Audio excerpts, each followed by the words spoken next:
They've got to hire 2 or 3 more people to fill out the paperwork. It's more red tape. It's going to be harder for people to borrow money.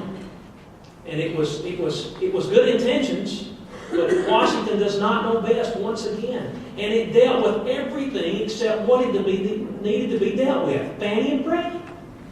Fannie and Freddie were way up high at the top of what created a lot of this, with forcing to make loans to people that couldn't pay it back, redlining, so to speak, drawing out districts. They even had names for the loan. I forget now, and it got everybody in the trap because they expected it to do this, real estate to appreciate. It didn't appreciate, and then it started backing down, and then next thing you know, we've got a financial meltdown. Washington doesn't know best. That's the whole theme here behind all of it. And we're making decisions about issues. We've got congressmen making decisions about issues, and they need to be consulting experts in their profession. All right, Dr. Sanderson, we got time for another one? Okay, this gentleman. I recently heard on the radio where this guy was talking about Roy Herron's finances for the last 24 years and about how shady they've been. And I'm just wondering why the media hasn't talked about him or brought him up. Well, I'm not going to comment on Roy's finances. You guys can ask him those questions. You should, and get an answer like I've given tonight. We're going to stick to the issues, and I mean that's what's important to the voters, being transparent.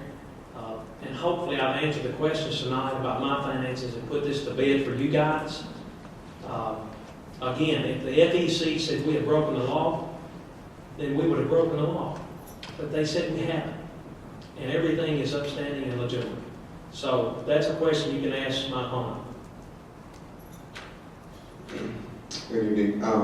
If your opponent, Roy Herron, isn't conservative, why do you believe he received an A ranking and an endorsement from the NRA instead of yourself? That's a good question, and a conversation that myself and the NRA representative had. They have a strategy, and it's just not in this race, but all over the country. I believe they've endorsed 35 or 40 Democrats or something. Most of them are way down in the polls. But because they are not an incumbent, so to speak, but because they have a history in government, a voting history, that whether you like it or not, and I didn't like it, but they go with the guy that has the voting history. My ranking is exactly as good as Roy Herron's, exactly. But because that he had a history of voting, they went with Senator Herron. We did get endorsement from Gun Owners of America. We were endorsed by National Chamber of Commerce, NFIB, National Right to Life, Eagle Forum, Concerned Women of America, CWA, many conservative groups. The NRA, that's their policy. I didn't like it either, but I mean, it's part of it. We had the same exact ranking though. Dr. Sanderson, we have time for another one? Okay.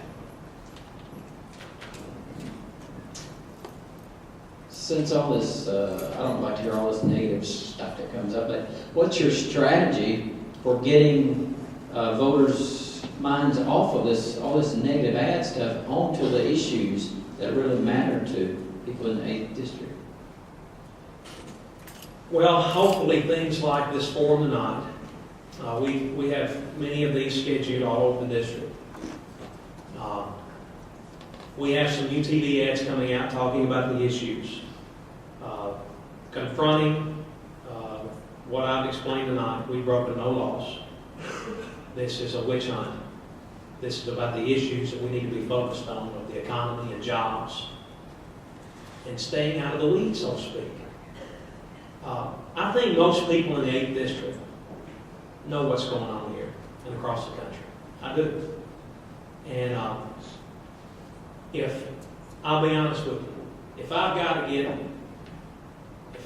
lie about Senator Herron, and if I've got to send out a book that I wrote taunting my Christianity, then I just won't win. because I'm not through that.